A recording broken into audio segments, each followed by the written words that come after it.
Hi, this is lesson 6.2, and in this lesson we're going to be learning about parallelograms, and we're going to learn how to find the measures of angles and sides by the properties. So first of all, the definition of a parallelogram is it is a quadrilateral with both pairs of opposite sides parallel. So remember, quadrilateral means you have four sides, and opposite sides are parallel if it's a parallelogram.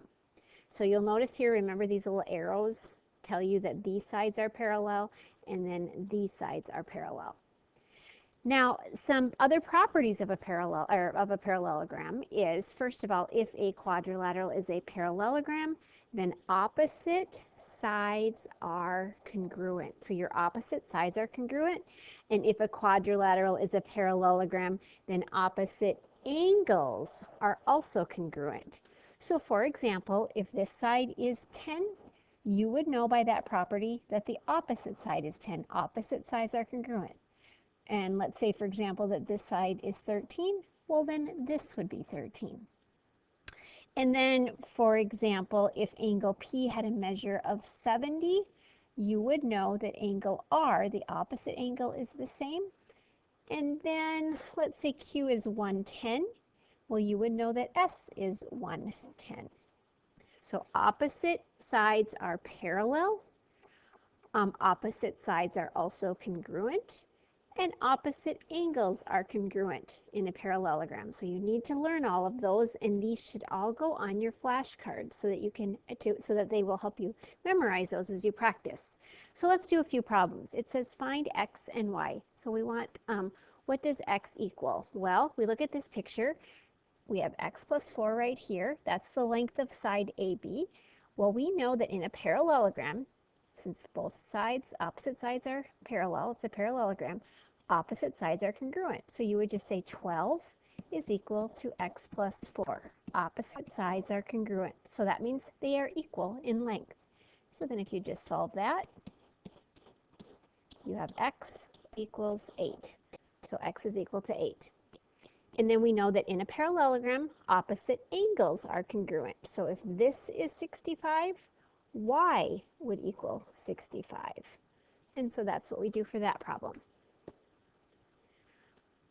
And so you're probably wondering, or thinking, I would like to see some proofs of these statements. So here's the first one, that we talked about. We said if a quadrilateral is a parallelogram, then opposite sides are congruent.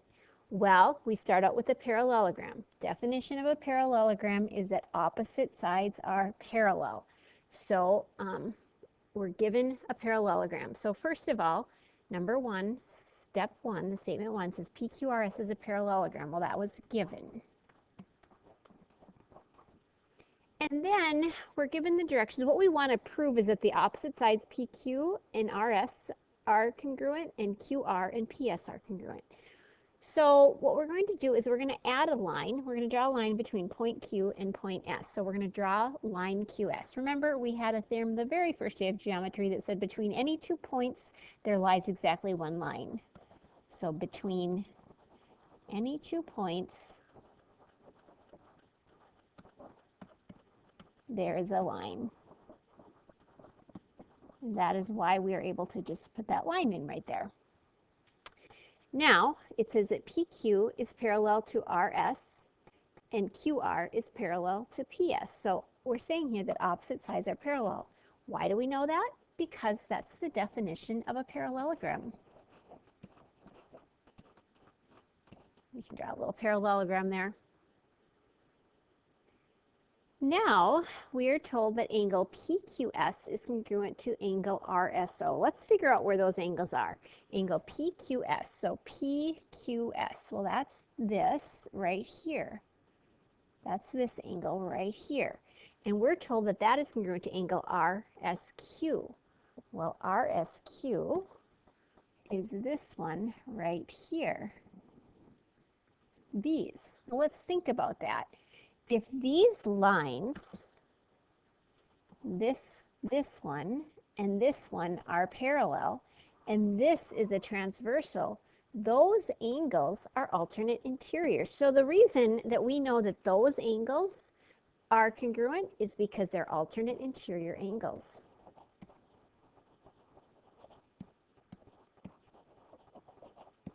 And alternate interior angles are congruent when you have parallel lines. Now we also are told here that PSQ, let's just double check that, angle PSQ, that's this one, is congruent to angle RQS. RQS is this one right here. Well, in this case, we're going to look at these lines that are parallel, and this is the transversal, so then you'd have alternate interior angles congruent there. So now I have a lot going on. I'm going to erase a little bit here so we can just see that, and I'll mark these angles. So we had this one and this one congruent, and we had this one and this one congruent. And then we're told that QS is congruent to QS. This segment is congruent to itself, and that's the reflexive property. And then the next step says triangle PQS, that's this one, is congruent to triangle RSQ, that's this one. Why? Well, we have an angle, a side, and an angle. So angle, side, angle. And next, then we're told that PQ, which is this side, is congruent to RS.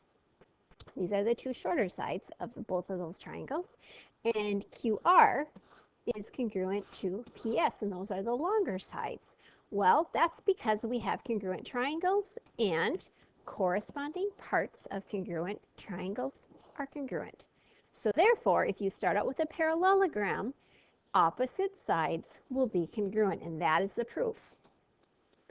All right, now let's apply that and use that proof. So it says find the length of FG. So FG is this side. Well, the opposite side is 8, so then this side is 8. So FG is equal to 8. And find the measure of angle G. Well, if this is 60, angle G would be 60. So the measure of angle G is equal to 60 degrees because opposite angles are congruent. Now, we didn't prove that, but the proof would be very similar. We would use corresponding parts again to prove that. Next, find the values of x and y in this figure. Well, opposite angles are congruent in a parallelogram. And again, these little marks showing that opposite sides are parallel tell me that I can apply those properties. So I'm going to set 2x equal to 50, solve that, and x equals 25. Okay, and then opposite sides are congruent. And so I'll set the opposite sides equal to each other. So then solve that. Y equals 15, just like that. Okay, one more theorem here. If a quadrilateral is a parallelogram, then consecutive angles are supplementary. Now consecutive, remember, means right next to each other. So like P and Q, they're right next to each other. Or Q and R, those are right next to each other. So these two add up to 180, these two add up to 180. Angle R and angle S, these two add up to 180, and these two add up to 180. Any two that are right in a row add up to 180. So the measure, supplementary, remember, means they add up to 180. So like if this was 60, this one right here, these two would have to add up to 180, so that would be 120.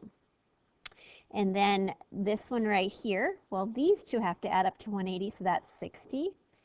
And then this one right here, these two have to add up to 180, so that's 120. And what's slick about that is notice opposite angles are congruent. All right, let's do another problem. Find the measure of angle Y. Well, this angle right here plus this one right here, these two are consecutive angles, so they have to add up to 180. So take 180 minus 119, and you get 61. Also, remember, we can fill in all of them now at this point because opposite angles are congruent. So these two are both 61, these two are both 119 degrees. There we go. All right, last theorem in this lesson is if a quadrilateral is a parallelogram, then the diagonals bisect each other. Remember the word bisect means they cut each other in half, okay? So if you have a diagonal from here to here, from P to R and from Q to S, what happens is the diagonals bisect each other. So this point is the midpoint of each of them. So it doesn't mean that the two diagonals are equal, not necessarily, but what it means is that this length and this length, like if this is 5, this is 5. And if this is 6, this is 6. That's what it means. It just means that the diagonal gets bisected. So let's look at this problem. This is where we're going to apply everything we've learned. Find the indicated measure in parallelogram JKLM. So first we're going to look at the picture, and what I would do is say, all right, what do we know right away? We know that we have a parallelogram, and here's a diagonal. We know that this measure is 2, which would mean that this side is 2, because the diagonal gets bisected. So we do know that. Let's see, we have to find what NM is. Well, NM, the length of it is 2. And then find the length of KM. So from K to M is 2 plus 2, which is 4. All right, let's look at the next one, number 5. It says find the measure of angle JMK. So from J to M to K, JML, excuse me, not K, that one right there. So we want this whole angle right here. Now you know that this is 30, but that doesn't help us right here because we have to know what the whole thing is. But we do know that this angle over here is 110, and this angle plus this entire angle have to equal 180.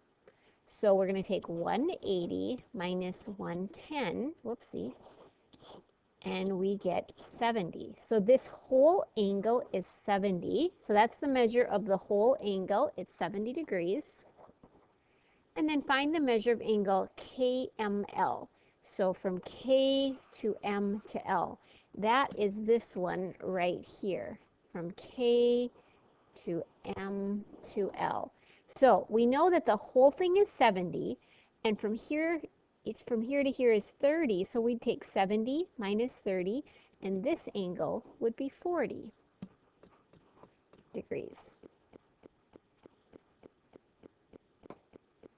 All right, let's do one more here. Let me move my camera if it'll move over. There we go. Okay, so find the values of x and y. So PT equals 2x. So this is 2x. TR, so from T to R is y plus 4. QT is x plus 2. And TS is y. So we have to find, now this is an interesting problem because we have an x and a y going that we have to find. Now, what we know is that this and this segment are equal. So we're going to write y equals x plus 2. That's a true statement because these diagonals get bisected. And then this one and this one are equal. So we'll write 2x equals y plus 4. Well, now we have 2 equations and 2 unknowns. So hopefully you remember back last year to Algebra 1, where you had to solve a system of equations where there were 2 unknowns, and we could either use what was called elimination or substitution.